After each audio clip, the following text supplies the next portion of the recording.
brought up, October 22nd is town meeting. You know, please come, set the direction, you know, of Westboro. Does anyone here remember by the name of Alice? I think it's Hugizian? Hugizian. Thank you. She passed away. When I first arrived as chief, coming on 2 years now, I received a letter from an attorney, and I said, I've been here a week, and I'm getting sued already. I got nervous, and I opened it up, and it was a notification that we were going to receive $20,000 from this woman's estate. She had left a lot of money for the town, to include the senior center, the fire department, school department. And it said in there, there's going to be more funds coming. So I took that $20,000 and I purchased gym equipment for the officers for the new station. And I thought it would be nice, put a plaque in the gym, you know, donated by Alice to the police department for our health and wellness. So we got notification last week that we had another check coming for $40,000. So the reason why I mentioned town meeting the 22nd to come support your town, you'll see the police department has no articles asking for money. And I want people to know when you see an article on there, it's because there's a need for it. And there was going to be. And it was a nice to have need. I was actually putting a warrant article for $30,000+ for dress uniforms for our officers. I felt it would be nice if special events, God forbid something happens, we could do funeral details, different things in dress uniform. I know when I was in Uxbridge, we did those things. We got dress uniforms in Auburn, the same thing when Ron Tarantino passed away. It's just, you know, one of those very professional looking endeavors.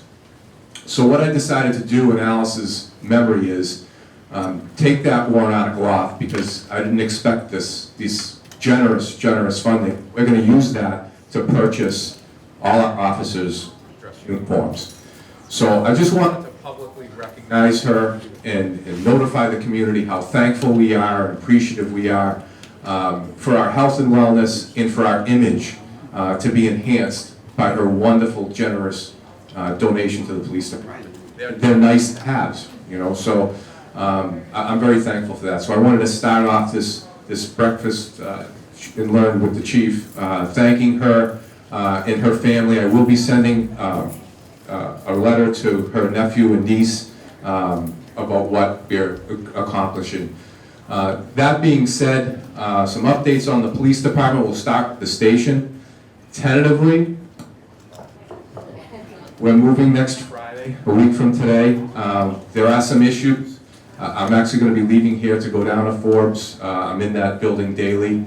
So what we'll do is, at the next Lunch and Learn, I'll announce, I'm going to have specific dates for you folks to come. I'd love you to come visit so we can do it in tours, so it's not like people come in off this, you know, can I see the station? We'll do it in groups, and I'll have officers taking different people around. What I'd like to do is maybe, you know, have hot dogs, hamburgers, something like that. Just really kind of highlight and just show you, you know, what your tax dollars are doing for your police department. And it is a state-of-the-art facility. I think you're going to be so impressed.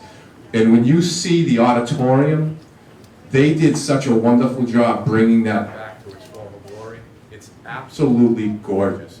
The biggest issue I see, quite frankly, is parking, because we're going to have to find some way to have parking downtown so we can utilize that for not just police-related training, but town events. I could see, you know, just utilizing that space. And I know it's a huge cost savings for the police department, because if we can host trainings, then we have free slots for our officers. So, you know, it's all about, it's not just about spending, it's also about trying to think outside the box to save funding and money for the town and making sure our officers receive the very best training possible out there. So that's something we'll have to work on. They're going to be doing a parking study downtown, so it's off a grant, so hopefully we'll find some way to kind of fix that problem. Sorry, this keeps cutting out. I'll try to be loud. Our canine program, I know it's real popular. People always ask how's Officer Palcino and Lucas doing. They just graduated yesterday from narcotic school, so he's a certified narcotic detection K-9 as well. So we'll definitely utilize that to make sure that we try to get narcotics off the street. Now, I keep saying I know we're not going to arrest our way out of this problem, this epidemic, but we're going to try real hard to target drug dealers to make sure that we try to get drugs off the street. I found out yesterday, Pat Purcell and I were talking. We work very well with Spectrum. When we have walkaways there or they have overdoses or issues, we responded 476 times we've responded to Spectrum last year in 1 year period. So it is a problem. We want to make sure that we're not just helping those folks in treatment. We have a clinician in the cruiser now that is absolutely working out great. We're actually finding now she could work alone 40 hours a week just in Westboro, never mind Southboro, Northboro. I mean, we're fighting over her every day. So it's just one more way we're trying to help people, but this narcotic detection K-9 is part of that solution as well. So things are going great at the police department. We had officers that just, they're certified car seat installers now, so if you know people in town that are looking to have that done, please contact us. And Officer Monteverde or Officer Pulsino can assist you with that. So things are going great. And like I said, hopefully next Friday we're moving in, and then you'll hear from me on when we're going to have tours of the station. We'll set up several. And I'm real excited today to introduce our new DPW Director, Chris Payant. I'll let him kind of explain his background and where he came from, but he's a great addition to our team. I know, losing, John Walden, that wealth of knowledge, 40+ years working for the town, but I think we're in great hands, and I'm going to turn it over to him. Next month, we'll be back. I'm still trying to kind of solidify if I'm going to have the gentleman who came back and talked about ticks to see if he wants to come back and give us another presentation with everything going on, mosquitoes and all this. Or I may have another local leader come in. So I haven't quite figured out that yet, but we'll be back again the second Friday next month in October. Hard to believe summer's winding down, but things are going really well over at the police department. If you have any issues or concerns, please contact me. And if there's something that you want to hear at one of these monthly breakfast and learns, please contact me and we'll facilitate that for you. With that being said, I'll hand the mic over to Chris. All right, thanks, Chief. Good morning, everybody. As Chief said, Chris Payant, relatively new to Westboro here. Kind of funny that I'm joining the Chief here.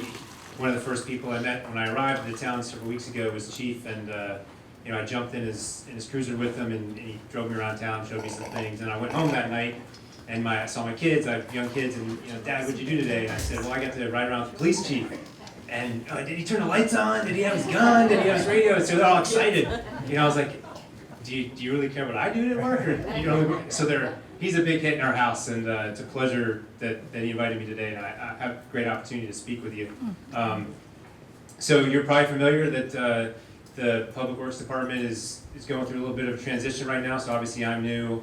Our assistant, we don't have an assistant director right now. We're going through the process of finding one, and then our town engineer, many of you probably knew him, Carl Bodoff, he just departed, so we're also looking for an engineer. So a few leadership changes in the department, and we're going to go through the process here in the next several weeks to figure out how to fill those vacancies, but chart the path forward. And so from my perspective, relatively new, but my initial observations are that we have a really good foundation in our Public Works Department of a lot of committed individuals who are eager to help this community, and we're just gonna, I'm gonna try and help continue to take that force and move in the right direction. And so a couple of things that we're looking for towards the future. One is partnerships. So working with the police force and the fire department. Is it on? Okay. A big part of what we do is in partnership with the police force and the fire department. I mean, just the other night I was out on Route 9, and you probably saw in front of Lowe's for about the past month, there's been a big puddle of water out there because we had a leak at one of the fire hydrants, and so we were able to get out there this past week and fix it.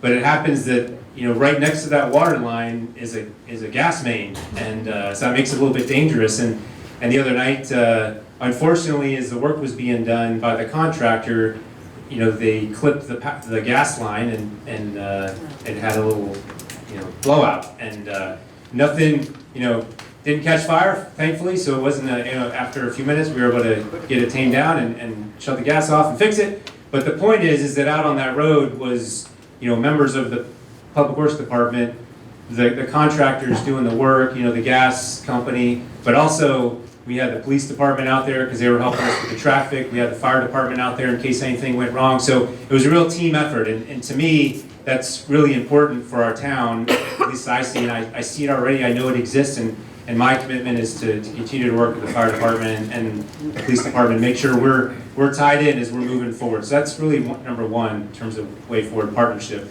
The second thing is, you know, there's a lot of opportunities out there, I think, for us across the state and maybe even across the country for connections to learning ideas from other places and how they do things, and maybe even some financial support on some aspects that we're going to take a look at, and making those connections, whether it's local, like talking to Jeff Howland over at Shrewsbury, and he's the Director of Public Works over there, and making sure we have a partnership and how we can share resources or share ideas, or something, you know, beyond just the town that's next door. So reaching out to beyond our town. And then the third piece, and probably the most important for you, I would imagine, is what's our way forward. And so, you know, my job is to be able to articulate to you, you know, where your money's going in terms of infrastructure and within this town. And so our goal in the next couple of months, after we get our team set with the leadership, and then we have a good assessment of the department, is to chart a path that lays out for us and ultimately for you as to what we're doing with our water infrastructure and our sewer infrastructure and our roadways and a few other things. How we're gonna, you know, take those things forward and make sure we sustain them for the town, and over time improve them where necessary. That's gonna take a little bit of work, but I think ultimately what it'll provide all of us is a picture of where we stand as a town, and then eventually which direction we want to go in terms of improvements if those are necessary. And I'm sure there's some necessary things we got to do. I mean, a lot of our infrastructure is a little bit old, and so it needs replaced or upgraded or whatever. And there's lots of technology out there that we can take advantage of, and we're going to be open to those ideas and you know, as we develop this roadmap. So I bring that to you just because if you have ideas, or if you've been in this town a lot longer than I have, if you have things you want to contribute or questions you want to ask, whether you want to ask them now or beyond this point today, I'm certainly interested in your ideas, and I welcome your feedback and your input. I know that the team at the Public Works Department is dedicated and committed to this town, but I also know that there's things we can learn and things we can get better at over time, and so I'm interested in hearing those things from you.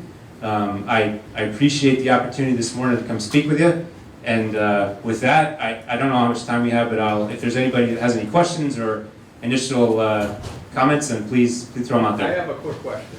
Can you just explain to us your background and your experience and education? He told me to say that. I just deliberately skipped over that part. Okay, so a little bit of a different background, maybe not traditional for a public works, but I am recently transitioned from the military. So I was in the Army for 22 years. Most recently over in Germany, where I worked at a training center there. I'm an engineer by education, and I was an engineer in the Army. So you did hire somebody that knows something about public works. I mean, I have a, construction and project management background and all that sort of thing. But bottom line is my experience has been in the Army, and so spent a lot of time moving around. I think in the last 20 years or so, we've moved about 12 times. My kids are a freshman in high school here at Westboro, and two in the Mill Pond, so 5th and 6th grade. So they've moved around quite a bit as well, which has been great for them, and I appreciate the exposure they've had, but we are happy to finally be somewhere where we think we're going to be for a while, and they can kind of latch on to some friends and grow up with them, and be part of this the environment here. So I can get any detail you want, but that's the gist. I mean, I don't really like talking about myself a whole lot, but that's where I come from. That's my background in terms of, you know, what I've done over the last 20 years. I am not from Massachusetts, although my dad is from New Bedford and my sister lives over in Salem. We came up here a bunch when I was a kid, and we still have extended family in the area, and you know, this is an area we wanted to come to. My parents live down in Virginia, and my wife's family's down in Virginia as well, outside Washington, D.C., and that's where I went to high school, so it's kind of where I've called home in the past, but this is my home now, and this is where we're happy to be, and so it's a little bit about me. All right, I think you had a question. Yeah, I have a question. Well, first of all, welcome to Westboro. Thank you. And I think I live in the neighborhood that's behind the ice cream stand at Yeoman Farms, okay, up on the hill, and that neighborhood's about 25 years old. So one thing that I want to say that's a very positive thing is that I think since you've been hired, for the first time in the 24 years I've lived here, it looks like the walkways and the brush along the sidewalks is being cut back, which is good because it's really creating, I assume that's the DPW, I don't know if that is, but anyway, all that's been neglected and overgrown for years, and suddenly, seemingly after you got here, you know, there was an effort made to clear the sidewalks and cut back the brush so it's safer. So that, and there's open spaces where I live. The thing I wanted to ask you is, my neighborhood takes a beating in the winter, okay, and it's always been patched here, patched there, and I actually went into the office shortly before you started. I think you might have been hired but not started yet, and I talked to the admin at DPW, which is very nice, and I gave her the names of my street and a neighboring street where it was very potholed, and there was a sewer grate ready to fall in, which they knew about because it had an orange cone on it, but it had been neglected for another, you know, few months. So much to her credit, within a couple weeks, the sewer grate got fixed. And then one day, much to my shock actually, the steamroller and the gravel people came by and they started filling in these potholes. And part of it was you know, at the end of my kind presentation, I mentioned that, you know, I'm paying $13,000 a year in taxes, and to drive on a road where you're afraid your tire is going to get a hole or something, you know, so she told me something that got me a little bit worried that I want to ask you about. She said that the town doesn't actually allocate money for their like repaving of streets. And I guess after 25 years, the street shouldn't need repaving, but I moved from a town in Connecticut where they used to periodically like put tar and stone down and do a simple repaving of the street. So she said to me something like, well, the state has to allocate money for that, and this year the state only allocated money for sidewalks. So you see sidewalks going in places. So my question is, does the town actually set aside money to pave streets, repave even on a surface level, on a basic level, streets that suffer through these winters and get very potholed? Okay, first on your initial comments, I appreciate the feedback. I won't take any credit for any work that was done. I'm sure they. I mean, I'm sure it was our guys, and they're doing great things, and so I'll pass that on. I appreciate it. Okay. Regarding your comment about road paving and the future, so yes. So the answer is historically, as I understand it, our improvements to roads in our town, so essentially repaving roads, has been funded through a program the state has. It's called Chapter 90 funding, and so the state has an infrastructure program. They slice out money based on the number of miles of roadway you have, and then they distribute that to towns across the state, right? And so we get a portion of that, and then that money is what we've used in the past to fund a prioritized list of road repairs throughout the town.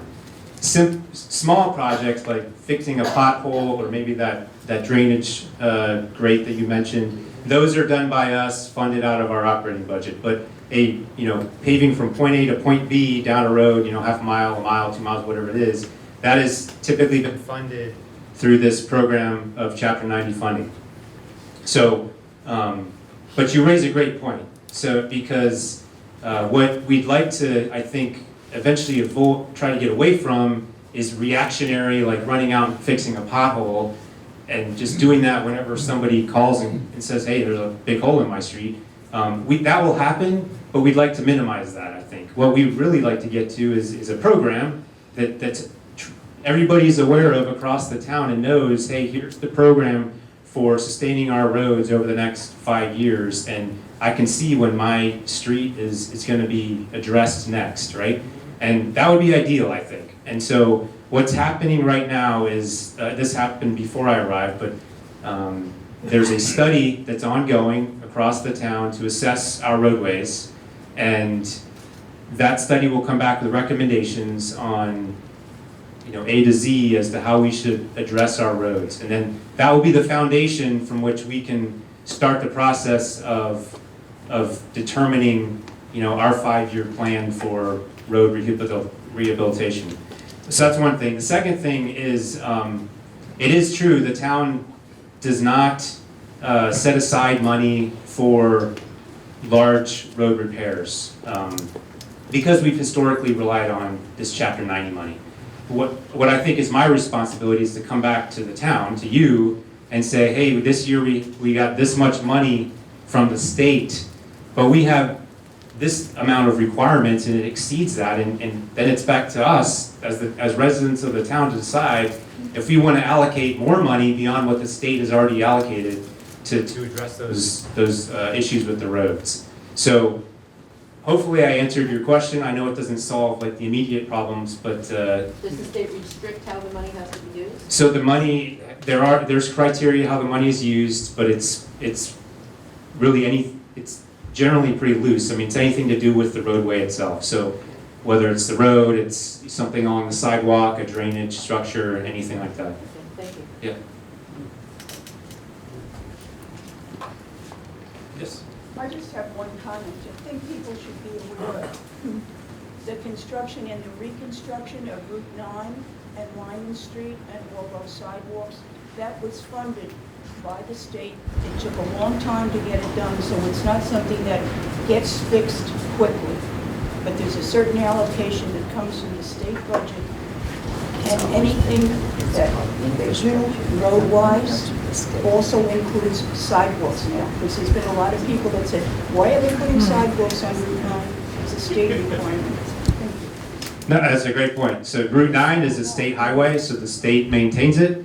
And just like was said, you know, the state has come up with requirements based on a desire for, encouraging other forms of transportation, so walking, biking, whatever, and they've made criteria that say, you know, we do roads, we're gonna add bike lanes or sidewalks or what have you, so, yep. We're talking about sidewalks. I just want to mention that this is a long road from this building down to Main Street. And during the summer, a lot of seniors like to walk up and down this. It's dangerous. I mean, I've come up there and because the road bends, you're coming around and suddenly there's somebody walking down, facing you.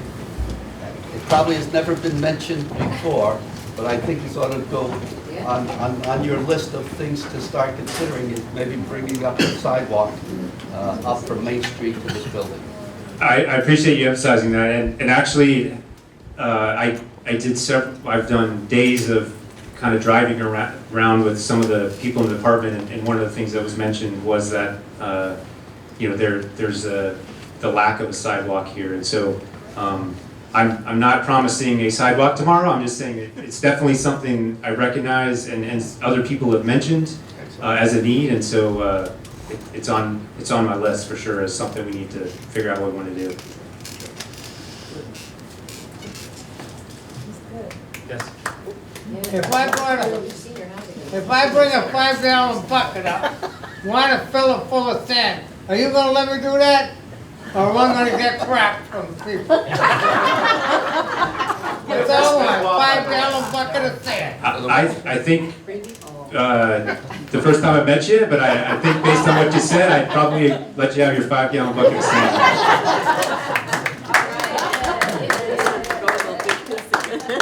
So that's Bob. He was one of the first people I met too. He had a little accident at the time, and he was helping me out from his hospital bed, so that's the type of guy he is. He's one in a million. A couple of things just to kind of end with, unless you have some more questions. Our DPW Director is very humble. I mean, this is a guy dealing with sewer, water, roadway issues around the world. So he is so qualified to be here with us, and I'm very thankful. I was honored and privileged to be a part of the process when we were searching, for a new DPW director, and I tell you, he was right up there on the top of the list. We're very fortunate to have him. I look forward to partnering with Chris, and it's really important to know, we were doing interviews this week to trying to replace his number 2, and one of the people we interviewed said something that really resonated with me, and he said, if you think about it, the DPW touches us more than any department in town. Think about it. When you're driving, when you're walking, when you're turning your faucet on, when you're flushing your toilet, everything reverts back to DPW. So when I say that they are every much a part of public safety, of our public safety team, it's absolutely true. When we had that real bad ice storm, when I first started, and power went out to 90% of the town, in that command center is DPW. When we travel around town, believe me, our DPW, and go to other communities, our streets, I know we complain at times and we want things faster, but they do an outstanding job, especially with removing all that brush, trees and different things. We talked about sidewalks.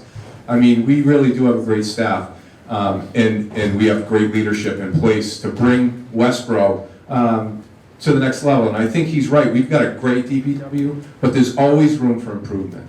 We have a phenomenal police department, but there's always room for improvement. And that's working together, with Pat Purcell, with Alma, with our town manager, our board of selectmen, as a team working together to enhance what we do to make sure that we provide public safety services to you folks that are second to none. So I really want to welcome Chris as part of his team and his commitment to Westboro.